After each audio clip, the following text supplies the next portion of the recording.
behind the glorious Toby Jones. There is no sort of place you're aiming for. You don't become CEO of acting. I can be as many different things and people as there are things and people in the world. I want to expand myself to be as wide as possible. Well, Toby, welcome to the Lacoste Film Festival, and congratulations on your Virtuoso Award. Well, thank you. I'm very honored to be here. You have so many memorable performances that I can't wait to hear about. For the SCAD Lacoste Film Festival, you chose to screen Tale of Tales. And I wonder, what do you love about that film? Well, Tale of Tales is a unique film in many ways.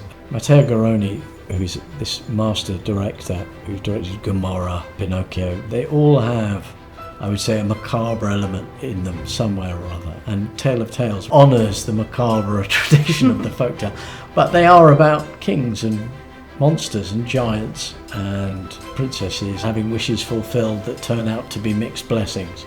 It's so dark, but it's also very, very beautiful because it was all shot all over Italy. All the locations are actual locations in Italy, so it effectively works as a commercial for travel in Italy because it's very, very beautiful. This year, you star in the film Mr. Burton as a young Richard Burton's teacher and mentor. Philip Burton is another man of letters, but not as widely known as his famous pupil. Yeah, a teacher, a radio dramatist, if you can imagine such a thing. He wrote a lot of plays for the BBC, and he was a playwright. And in the film you see how Richard Burton first discovered his voice, the famous voice that everyone knows from him, and how Philip taught him to use his voice and the unconventional means in which he taught him.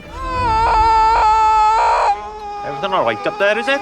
Yes, thank you. Wow, yeah, I know Elizabeth Taylor said without Philip Burton there would have been no Richard Burton. What kind of stories interest you? I like things that shift tone. The films I really love, I come out and I go, wow, what's going on? Something has happened, and that's the feeling, the hit I'm chasing. I can work in radio, TV, film and theatre. I try as much as possible to dance between those things. Harry Potter. Such an honour it is. I know our SCAD students adore Dobby from Harry Potter, as everyone does. What can you teach us about voicing such a complex and rich fantasy character? When I was lucky enough to get that part, I was doing a show in the West End and my voice was very, very tired. So when I went in for the audition and I could see that the voice needed to be very high, my voice was so wrecked that I could easily reach these high notes by cracking into them. Then you had to maintain that. Then I had to maintain it. But what it meant was I made the very wise decision early on that whenever anyone said, oh, can you just do the voice into my phone for my kid? I said, I can't, I'll ruin my voice if I do that. Otherwise I'd have spent the character is so popular that, like all those Harry Potter characters, I spent my life saying happy birthday to strangers on phones. As Dobby. As Dobby.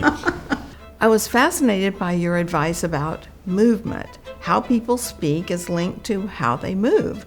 And I thought right away of how you portrayed both Truman Capote and Alfred Hitchcock, and how really their movements and their speech really did give great insight into who they were. Yeah, I mean, in a way, as an actor, character is a kind of restriction. You're trying to put restrictions on what you would normally do. And so trying to find a voice or trying to find a way a character moves and linking the two, hopefully organically, is a way of finding a good creative restriction. Tell the students you're observing all the time as an artist. I can't help myself. I'm fascinated by what people do and why they do it and how they do it. What you got? Ring pull? What you do with them? Bag them up, stick them on eBay. I have to ask you about The Detectorist. Love the premise and the slightly crunchy friendship. Yes. How are we? Feeling groovy? Detectorists is obviously, as the name would suggest, two detectorists with their metal detectors looking for treasure. But the treasure, without it being too schmaltzy, I think the treasure is in fact in the search itself, so that's no great revelation there. But there is something in the warmth and the humour their genuine concern for each other, even though they can't really demonstrate it. It's all set in this idyllic Suffolk countryside, and when we shot it, it was like going on summer holiday, particularly as the scripts needed no work whatsoever. It was so beautifully written that you didn't need to adjust them or anything. So it was a pleasure from start to finish. What was that, mate? Trampoline. You'll return to the West End stage this fall in Othello as Iago. What have you reconsidered? Because obviously you've read this many times, but in your rereading of it, is there anything that you've discovered about the character? I was reading a critic, a very good critic, Emma Smith, and she was saying Shakespeare's enduring power is not for all the reasons that are normally given. What makes him fascinating is the gappiness in his dramas. Things are not fixed in a way that a modern playwright would fix. What it means to be a king, what it means to be a villain, what these people look like, none of that is laid down in stone. So every time you come to those plays, you have to reinvent the plays.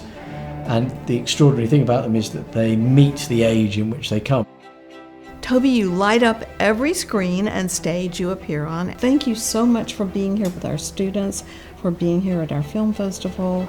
And it sounds like I'm going to have to make a trip to London this fall. Lovely to see you there. Thank you.